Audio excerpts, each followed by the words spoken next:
नमस्ते साथियों, आइए स्पेसिस वॉरियर्स में स्वागत करते हैं और फिर से एक नए वीडियो के साथ आपसे मिल रहा हूँ मैं। टॉपिक का नाम है रॉलेट एक्ट और जालियांवाला वाला बाग हत्याकांड। यहाँ से लगातार एग्ज़ाम में सवाल बनते हैं और लगातार आप इसको थोड़ा सा ठीक से करिएगा और मैं पूरा स्टोरी की तरह आपको बता दूँगा, तो आप इसको ठीक से याद कर लीजिएगा। ठीक है, जितने लोग नए हैं चैनल पर सब्सक्राइब करिएगा और पुराने लोग अधिक से अधिक वीडियो को शेयर करिएगा। ठीक है, तो चलिए, ये वीडियो जो है 17वीं बीपीएससी या फिर बिहार दरोगा या फिर शिक्षक भर्ती जो भी एग्ज़ाम दे रहे होंगे सबके लिए इम्पॉर्टेंट होगा और किसी न किसी तरह से इतनी अच्छी स्टोरी की तरह मैं आपको इसको बताऊंगा कि आज के बाद इस टॉपिक से आपको कोई भी समस्या या फिर कोई भी प्रॉब्लम नहीं आएगा। एक बात और है कि इस वीडियो में कहीं कहीं आप देखिएगा तो पीडीएफ में हल्का सा कहीं कहीं टाइपिंग में मिस्टेक है, चूँकि इसका रिकरेक्शन एडिट नहीं हो पाया। इसका कुछ रीज़न था जिसके वजह से, तो थोड़ा सा मैं वहाँ पे कट कर दूंगा, आप मैनेज करिएगा। आप इतना करेक्ट कर सकते हैं क्योंकि ना वीडियो आने से अच्छा है कि हल्का हल्का कहीं एरर है तो वहाँ से मैनेज करिएगा। ठीक है, तो चलिए सेशन को स्टार्ट करते, ज़्यादा बात न करते हुए। ये जो MCQ और साथ में आपका थ्योरी सेक्शन दोनों होगा। चलिए सेशन को स्टार्ट करते हैं। ठीक है,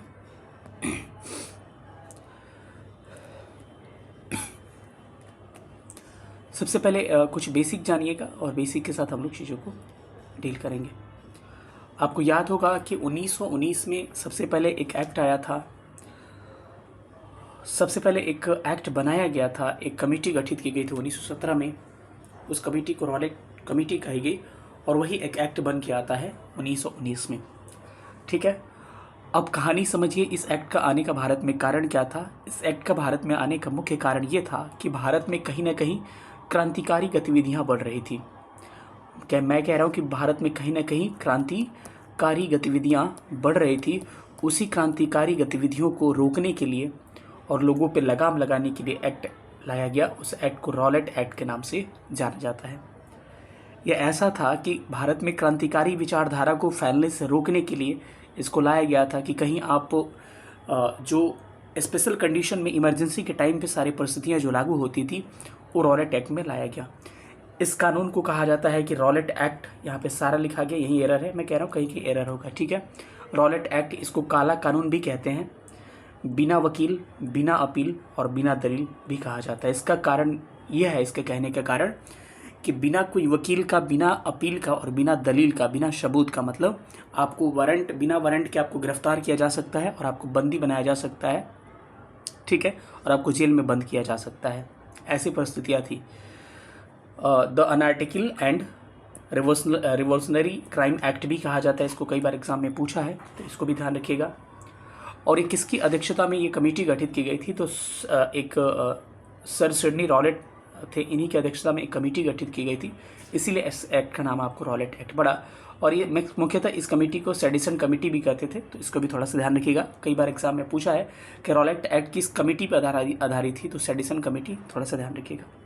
इसका मुख्य कारण हमने कहा कि भारत में बढ़ती हुई आतंकवादी गतिविधियां यानी क्रांतिकारी गतिविधियों को कुचलने के लिए मार्च 1919 में एक एक्ट पारित किया जाता है। उस एक्ट को ही रॉलेट एक्ट के नाम से जाना जाता है। चूंकि भारत में आतंकवादी गतिविधियां लगातार बढ़ रही थी, तो उस आतंकवादी गतिविधियों को कंट्रोल करने के लिए मार्च 1919 में एक एक्ट पारित किया जाता है। उस एक्ट को ही रॉलेट एक्ट कहा जाता है। किसकी अध्यक्षता में? सर सिडनी रॉलेट की अध्यक्षता में। तो आपने क्या समझा कि मार्च 1919 में एक्ट आता है, उस एक्ट को रॉलेट एक्ट कहते हैं। उस एक्ट को काला कानून के नाम से जाना जाता है।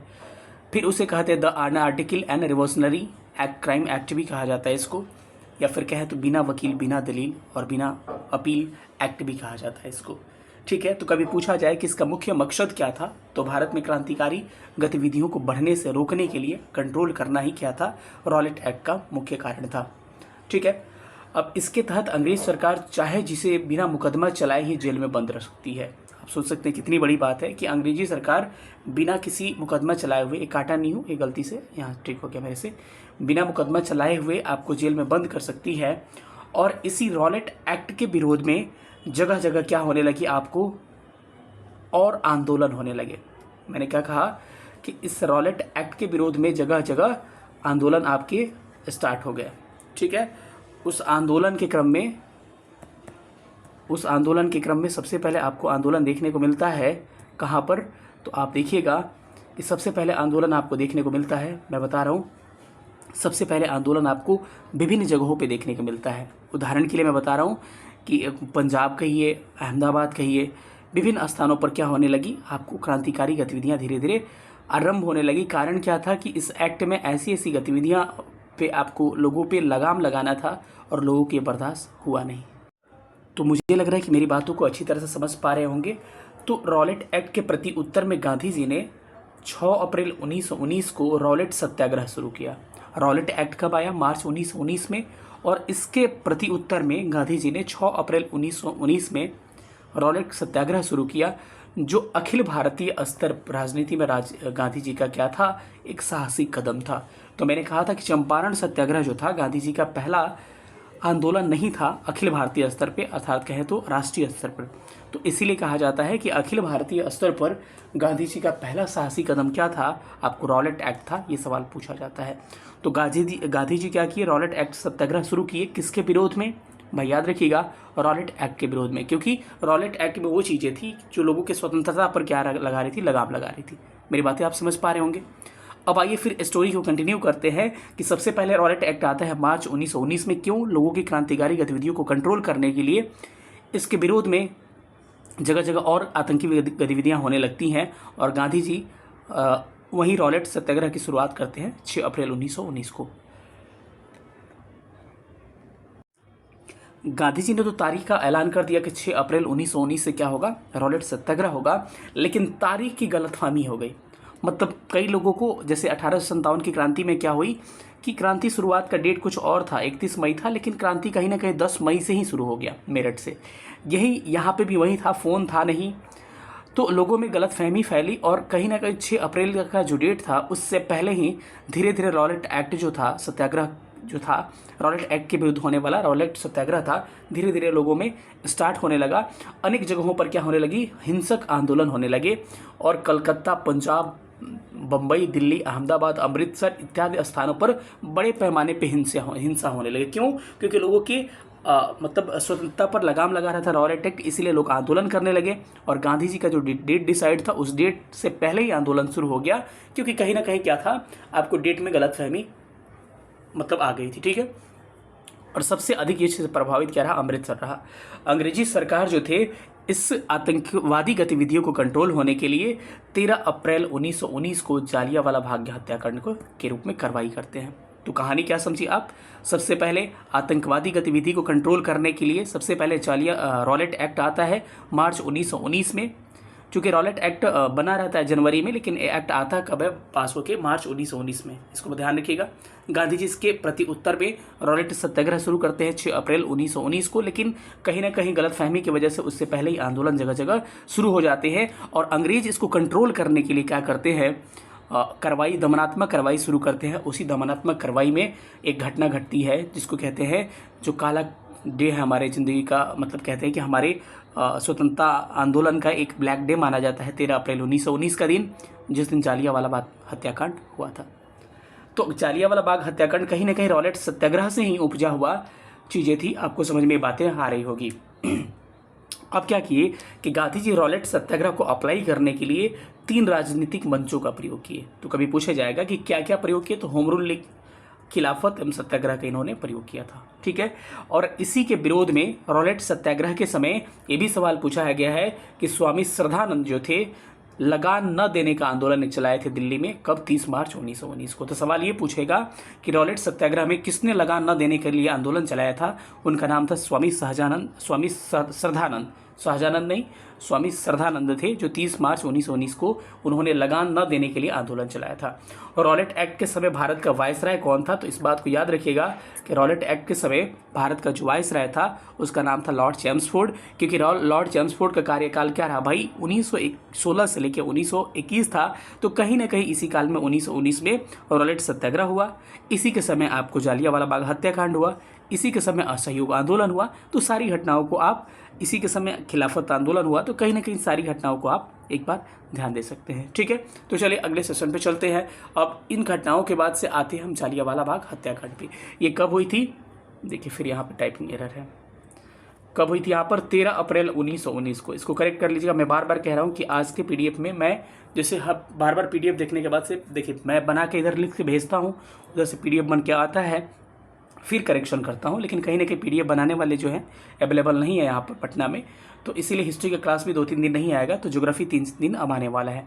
तो थोड़ा सा करेक्शन मैं नहीं कर पाया क्योंकि वो चले गए। तो यहाँ पर जहाँ जहाँ प्रॉब्लम आ रहा है मैं आपको लिखते चल रहा हूँ कि ये जो डेट है इसको करेक्ट कर लीजिएगा। डेट क्या हो जाएगा? 1919 होगा, यहाँ पर इसको करेक्ट कर लीजिएगा, ठीक है। अब क्या हुआ कि रॉलेट सत्याग्रह के विरोध में धीरे धीरे कहीं ना कहीं आतंकवादी गतिविधियां और शुरू होने लगी, और इसी का कारण बनता है जालियांवाला बाग हत्याकांड। का कारण ही क्या था? रॉलेट एक्ट था। समझ में आया? विभिन्न स्थानों पर लोग हिंसा करने लगे, और एक्ट के विरोध में सार्वजनिक हिंसा अमृतसर में सबसे ज़्यादा होती है। और एक्चुअली क्या होती है, रॉलेट के खिलाफ प्रदर्शन शुरू होने लगते हैं, और उसी प्रदर्शन में इनाम भी याद रखिए, हाईलाइट करवाना था, हाईलाइट नहीं है, सैफुद्दीन किचलू और डॉक्टर सत्यपाल मलिक। दो नाम याद रखना है आपको कि सैफुद्दीन किचलू और डॉक्टर सत्यपाल मलिक दो लोग होते हैं। ये क्या करते हैं? 9 अप्रैल 1919 को गिरफ्तार इनको कर लिया जाता है। अंग्रेजी सरकार जो है कहीं ना कहीं रॉलेट सत्याग्रह के विरोध में आंदोलन चलाया जा रहा था, उसी आंदोलन के विरुद्ध में दो लोग और क्या कर रहे थे? आंदोलन कर रहे थे, यानी इनका नाम ध्यान रखिएगा, सैफुद्दीन किचलू और डॉक्टर सत्यपाल मलिक। तो पूछेगा कि किसके विरुद्ध में जालियांवाला बाग हत्याकांड के लिए मीटिंग हो रहा था? तो याद रखिएगा डॉक्टर सैफुद्दीन किचलू और डॉक्टर सत्यपाल मलिक की गिरफ्तारी कर ली गई, क्योंकि रॉलेट सत्याग्रह 6 अप्रैल को शुरू होता है, और 9 अप्रैल को इनको दोनों रॉलेट सत्याग्रह के विरुद्ध में सैफुद्दीन किचलू और डॉक्टर सत्यपाल मलिक को गिरफ्तार कर लिया जाता है। और इन्हीं की गिरफ्तारी के विरोध में एक सभा आयोजित की जाती है 13 अप्रैल 1919 को। कहाँ पर? बैसाखी का दिन था, बैसाखी का दिन था। इनकी गिरफ्तारी के विरोध में एक सभा का आयोजन 13 अप्रैल 1919 को किया जाता है। वो जगह का नाम क्या है? अमृतसर वो जगह का नाम था। कहाँ पर ये सभा होती है? अमृतसर वो जगह का नाम था जहाँ पर ये सभा होती है, ठीक है। तो स्टोरी क्या समझे? सबसे पहले रॉलेट एक्ट आता है मार्च 1919 में। रॉलेट के विरुद्ध में कई जगह आपको गतिविधियां, रॉलेट का मुख्य कारण क्या रहता है? कंट्रोल करना लोगों की आतंकवादी गतिविधियों को। उसके विरोध में गांधी जी 6 अप्रैल 1919 को क्या करते हैं? गांधी जी आपको रॉलेट सत्याग्रह करते हैं, लेकिन कहीं ना कहीं रॉलेट सत्याग्रह जो है उससे पहले ही शुरू हो जाता है तारीख की गलतफहमी से। और उसी रॉलेट में ही क्या हुआ कि दो नेताओं को, डॉक्टर सैफुद्दीन किचलू और सत्यपाल मलिक को 9 अप्रैल 1919 को क्या कर लिया जाता है मेरे भाई? गिरफ्तार कर लिया जाता है। उनको गिरफ्तार कर लिया जाता है, और उन्हीं की गिरफ्तारी के विरोध में एक मीटिंग होती है। कहाँ पर मीटिंग होती है? बैसाखी के दिन 13 अप्रैल 1919 को एक मीटिंग होती है। और उस मीटिंग में क्यों गोली चलती है मैं आपको बता रहा हूँ। उस समय जनरल डायर जो था ये आदेश करता है अपने क्षेत्रों में कि अभी जो है ऐसा समय चल रहा है कि इस समय कोई भी अगर अपने घर से बाहर निकलता है और 3 लोगों से ज़्यादा ग्रुप में लोग जाते हैं तो कहीं ना कहीं उन पर दमनात्मक कार्रवाई की जाएगी। समझ रहे मेरी बातों को कि अगर अपने घर से ग्रुप में आप 3 लोगों से या फिर कहीं चौराहे पे कहीं इकट्ठा होके कहीं मीटिंग कर रहे 3 लोग या फिर उससे ज़्यादा, तो उन पे दमनात्मक कार्रवाई की जाती है। और ये लोग क्या करते हैं? 13 अप्रैल 1919 को बैसाखी के दिन क्या करते हैं? एक मीटिंग करते हैं जिसमें दोनों चीज़ें रहती है। एक तो रॉलेट एक्ट के बारे में भी बात करते हैं, दूसरा सत्यपाल मलिक और सैफुद्दीन किचलू के बारे में, गिरफ्तारी के बारे में ये लोग बातें करते हैं। और ये जो था जनरल डायर क्या समझता है? इसको अपने विरुद्ध अवहेलना समझता है कि हमने क्या आदेश दिया है कि 300 से अधिक लोग जमा नहीं होंगे और ये लोग आदेश का अवहेलना कर रहे हैं। तो ये क्या करता है कि सभा स्थल पर मौजूद जनरल डायर ने क्या करता है? सूचना के बिना भीड़ पर गोली चला देता है और लगभग जिसमें 1000 लोग मारे जाते हैं। समझिए कितना मर्मर वो परिदृश्य होगा कि बिना बताए हुए अगर सभा में मीटिंग हो रही है उस पर लगातार दनादन गोली चलाई जा रही है, उसमें लगभग 1000 लोग मारे जाते हैं। लेकिन हंटर कमीशन कहता है कि मात्र उसमें 379 लोग मारे गए थे। ठीक है, तो हंटर कमीशन आगे इसके जांच के लिए नियुक्त किया गया था। तो ये कहे कि क्या मात्र 379 लोग ही मारे गए थे, लेकिन एक्चुअल जो घटना थी 1000 लोग इसमें मारे गए थे। ठीक है, इस हत्याकांड के विरोध में रविंद्रनाथ टैगोर ने 30 मई 1919 को नाइटहुड की उपाधि या फिर कहें तो सर की उपाधि वापस कर दी अंग्रेजी सरकार को। तो सवाल ये पूछेगा कि रविंद्रनाथ टैगोर ने अपनी नाइटहुड की उपाधि या फिर सर की उपाधि किस आंदोलन के विरोध में वापस कर दी? तो याद रखिएगा कि घटना हुई थी जालियांवाला बाग हत्याकांड, उसी के विरोध में क्या कर दी? अपनी नाइटहुड या फिर सर की उपाधि त्याग कर दी। एक और घटना होती है, एक शंकर नायर है, उन्होंने भी वायसराय की कार्यकारिणी की परिषद से उन्होंने त्याग पत्र दे दिया। तो दोनों सवाल पूछा गया है कि किसने जालियांवाला बाग हत्याकांड के विरोध में नाइटहुड या फिर सर की उपाधि त्याग दी? रविन्द्रनाथ टैगोर, यहाँ गलती लिखा है, टैगोर नहीं है। और किसने वायसराय की कार्यकारिणी से परिषद से त्याग पत्र दे दिया? तो शंकर नायर। दोनों नाम याद रखिएगा। जालियांवाला बाग हत्याकांड के समय भी वायसराय वही हुआ करता था, क्योंकि इसका कार्यकाल लॉर्ड चैम्सफोर्ड का 1916 से लेकर 1921 हुआ करता है। तो पूछेगा कि जालियांवाला बाग हत्याकांड के समय वायसराय कौन हुआ करता है? तो भाई मेरे याद रखिएगा कि लॉर्ड चैम्सफोर्ड दोनों के समय, रॉलेट एक्ट के समय भी और आपको जालियांवाला बाग हत्याकांड के समय भी, खिलाफत आंदोलन के समय भी और असहयोग आंदोलन के समय भी। क्यों? क्योंकि इसका कार्यकाल 1916 से लेकर 21 होता है, 21 तक, और इसी कार्यकाल के बीच में सारी घटनाएं ये घटित होती हैं। ठीक है। जालियांवाला बाग हत्याकांड को निवारक हत्या की संज्ञा दिया किसने? मॉन्टेग्यू ने। ठीक है, यहाँ पर मॉन्टेग्यू गलती लिखा हुआ है, थोड़ा सा इसको करेक्ट कर लीजिएगा। ये लिखेंगे हम कैसे? मॉन्टेग्यू लिखेंगे। ठीक है, मॉन्टेग्यू ऐसे होता है, यह है ये मॉन्टेग्यू। ठीक है। और CF एंड्रूज जो थे, ये क्या कहे? जानबूझकर की गई क्रूर हत्या। ये किसने कहा था? एंड्रूज साहब ने ये बातें कही थी। ठीक है। जालियांवाला बाग हत्याकांड आपने समझ लिया। और जालियांवाला बाग हत्याकांड में क्या हुआ था? सोचिए कि जनरल जो डायर था, वो जब अपने अपराध के लिए उसको नौकरी से हटाना पड़ा, तो ब्रितानी अखबारों ने उसे ब्रिटिश साम्राज्य का रक्षक कहा। बताइए, वहाँ जाने के बाद से वहाँ का ब्रिटिश सरकारी जो अखबार था ब्रितानी, उसने क्या कहा था? ब्रिटिश साम्राज्य का संरक्षक कहा था। ये कहानी के तौर पर याद रखिएगा। और ब्रिटिश लॉर्ड सभा ने उसे ब्रिटिश साम्राज्य का शेर के रूप में नवाजा। बताइए, इतनी गंदी हरकत के बाद से उसको क्या क्या नवाजा जा रहा है। फिर से सरकार ने उसकी सेवाओं के लिए उसे मान की तलवार की उपाधि दी। कौन सा? मान की तलवार की उपाधि दी। बताइए कि ये कैसा व्यक्ति था। ठीक है। तो आते हैं थोड़ा सा और फैक्ट पे, हम लोग थोड़ा सा आगे बढ़ते हैं। ठीक है, एक अंतिम फैक्ट ही चल रहा है। देखिए, एक बात याद रखिएगा कि जनरल डायर दूसरा था, माइकल ओ डायर दूसरा था। ठीक है। माइकल ओ जो डायर था, ये पंजाब का लेफ्टिनेंट गवर्नर था। तो जो उधम सिंह हत्या करते हैं, माइकल ओ डायर की हत्या करते हैं, ना कि जनरल डायर की। ठीक है, जनरल डायर दूसरा है और माइकल ओ डायर दूसरा है। एक बार BPSC में एग्जाम में पूछा जाता है कि उधम सिंह 13 मार्च 1940 को लंदन में जालियांवाला बाग हत्याकांड के समय पंजाब के रहे लेफ्टिनेंट गवर्नर जो था माइकल, किसकी हत्या करते हैं? ऑप्शन ए में ही था क्या? General Dyer. तो वो जनरल डायर नहीं होगा मेरे भाई, याद रखिएगा कि नॉट जनरल डायर, वो क्या होगा? आपको हो जाएगा माइकल डायर होगा, माइकल ओ डायर। दोनों में अंतर था, वो वहाँ पे घटनास्थल पे था, लेकिन पंजाब का जो लेफ्टिनेंट गवर्नर था उस समय क्या था? माइकल ओ डायर था। ठीक है। जालियांवाला बाग नरसंहार पर क्या होता है? एक रिपोर्ट प्रारूप लिखने के लिए कांग्रेस समिति गठित की जाती है। उस रिपोर्ट लिखने का कार्य किसको सौंपा जाता है? महात्मा गांधी को। ये पूछा गया है। ठीक है। तो इस बात को ध्यान रखिए कि जालियांवाला बाग नरसंहार जो हुआ था, इस पे एक कांग्रेस समिति रिपोर्ट लिखती है। उस रिपोर्ट लिखने का काम कौन करते हैं? महात्मा गांधी करते हैं। और जालियांवाला बाग हत्याकांड जांच के लिए एक कमीशन गठित किया जाता है, जिसको हंटर कमीशन या फिर डिसऑर्डर कमेटी भी कहा जाता है। ठीक है। हंटर कमीशन यहाँ नहीं आएगा, हंटर कमीशन यहीं पर आएगा। ठीक है, इसको काट लीजिएगा। इसको क्या कहते हैं? Hunter commission. तो बार बार मैं कहा कि कहीं कहीं PDF में एरर है, तो मेरे भाई कम से कम आप इतना मैनेज कर सकते हैं। रोज इतनी नहीं होती चीज़ें, लेकिन वीडियो ना आने से अच्छा है कि जो थोड़ा सा एरर है कहीं कहीं मैं काट के बता दे रहा हूँ। आप उतने समझदार हैं, उतनी भी एरर नहीं है, उतना आप थोड़ा सा मैनेज कर लीजिएगा। मुझे लग रहा है कि जालियांवाला बाग हत्याकांड आपको अच्छी तरह से समझ में आ गया होगा। चलिए, इसके कुछ ऑब्जेक्टिव MCQ है, जिसको हम लोग सॉल्व करने की कोशिश करते हैं, और अधिक से अधिक आप उत्तर दीजिएगा और हमको कमेंट्स में बताइएगा कि कितना आपने सही उत्तर किया। ठीक है। भारतीय स्वतंत्रता संग्राम के दौरान लॉर्ड रॉलेट एक्ट ने किस कारण से सार्वजनिक रोष उत्पन्न किए? क्यों रोष उत्पन्न हुआ रॉलेट सत्याग्रह के बारे में? क्योंकि इसमें क्या था कि इसने लोगों को बिना मुकदमा चलाए जेल भेजने के लिए अधिकृत किया। इसीलिए लोग क्या हो गए? गुस्सा हो गए, रूस गए। ठीक है। रोष आने का कारण यही था कि बिना मुकदमा चलाए ही इसमें जेल भेजने की क्या थी? आपकी प्रक्रिया दी गई थी। ठीक है। अगला प्रश्न है कि रॉलेट एक्ट लाने का प्रयोजन क्या था? रॉलेट एक्ट लाने का मुख्य प्रयोजन ये था कि भारत में राष्ट्रीय एवं क्रांतिकारी गतिविधियों पर रोक लगाना ही क्या था? आपका रॉलेट एक्ट का मुख्य कारण था। ये बातें आप समझ पा रहे होंगे।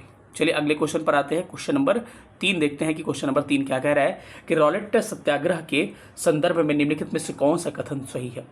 रॉलेट अधिनियम जो है सेडिशन कमेटी की सिफारिश पे आया था, बिल्कुल सही है। रॉलेट सत्याग्रह में गांधी जी ने होम रूल का उपयोग किया था? बिल्कुल किया था, मैंने बताया था।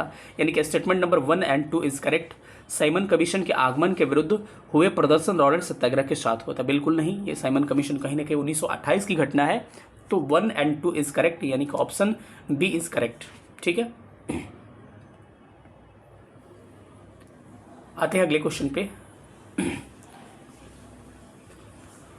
जब रॉलेट एक्ट पारित हुआ था तो उस समय वायसराय कौन था भाई? लॉर्ड चैम्सफोर्ड उस समय वायसराय था, क्योंकि चैम्सफोर्ड का कार्यकाल 1916 से लेकर क्या था? 1921 था। ठीक है,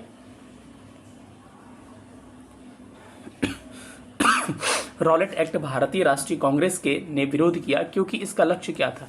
रॉलेट एक्ट का भारतीय राष्ट्रीय कांग्रेस ने विरोध किया क्योंकि इसका मुख्य लक्ष्य क्या था? कि व्यक्तिगत स्वतंत्रता को सीमित करना इसका लक्ष्य था। इसीलिए भारतीय राष्ट्रीय कांग्रेस ने क्या किया था? इसका विरोध किया था। चलिए अगले क्वेश्चन पर चलते हैं। अगला क्वेश्चन कह रहा है आपको कि अखिल भारतीय राजनीति में गांधी जी का पहला साहसी कदम किसे माना जाता है राष्ट्रीय स्तर पर?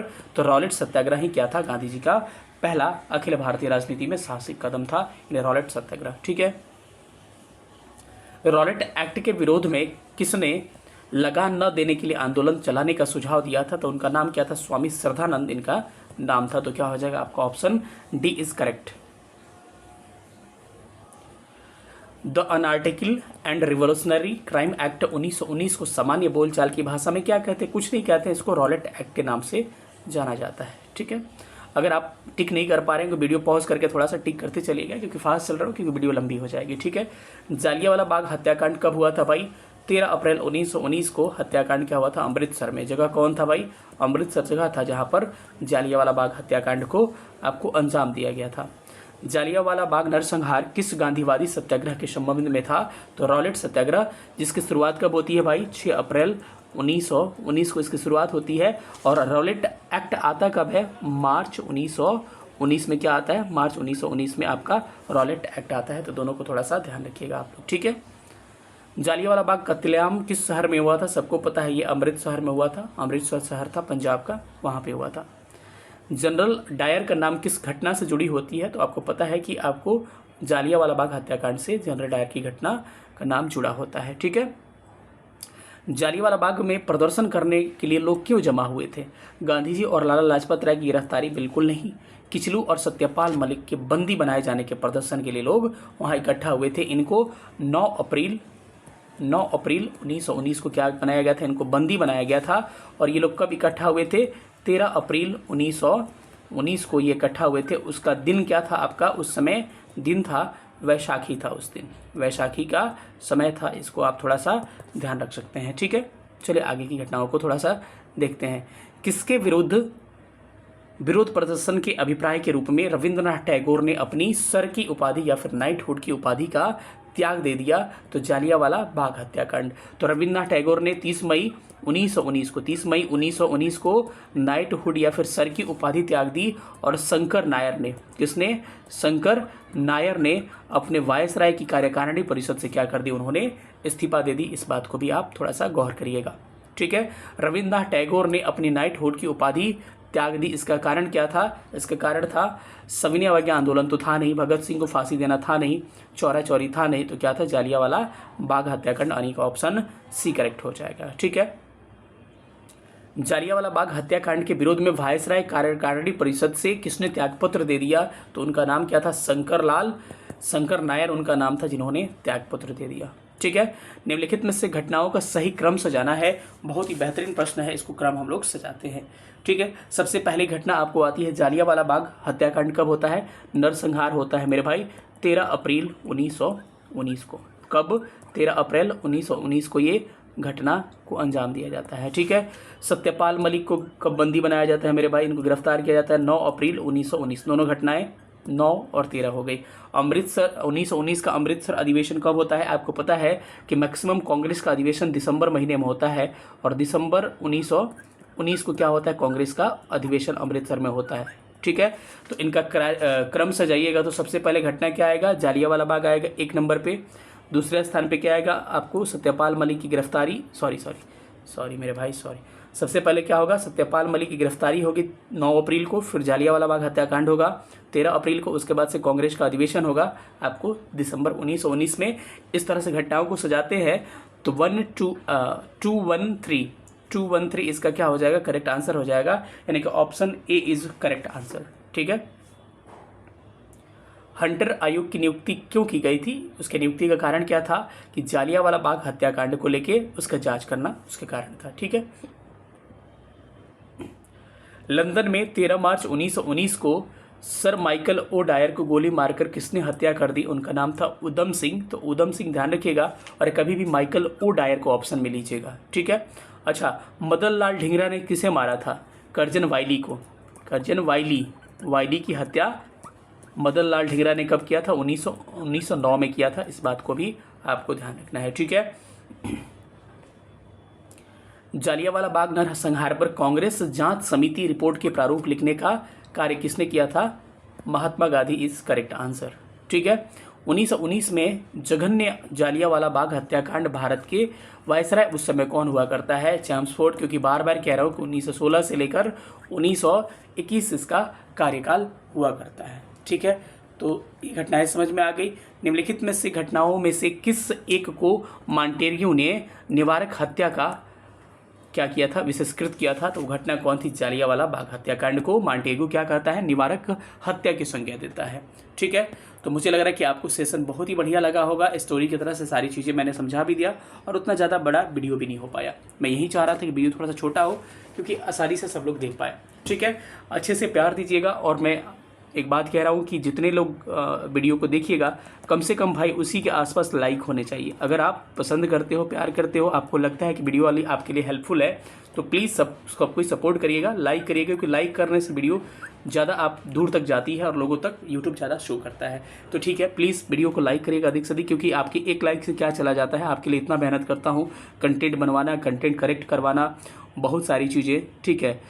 तो और आगे से और सिर्फ बहुत सारी आपको चीज़ों में सुधार देखने को मिलेगा, क्योंकि आपने आज देख रहा होगा कि आप मेरे पास अभी आपको पेन पड़ा हुआ है, जिससे मैं पेन से यूज़ कर रहा हूँ, टैप पेन लिया हूँ। तो कहीं ना कहीं आपको इसमें सुधार थोड़ा सा देखने को मिलेगा।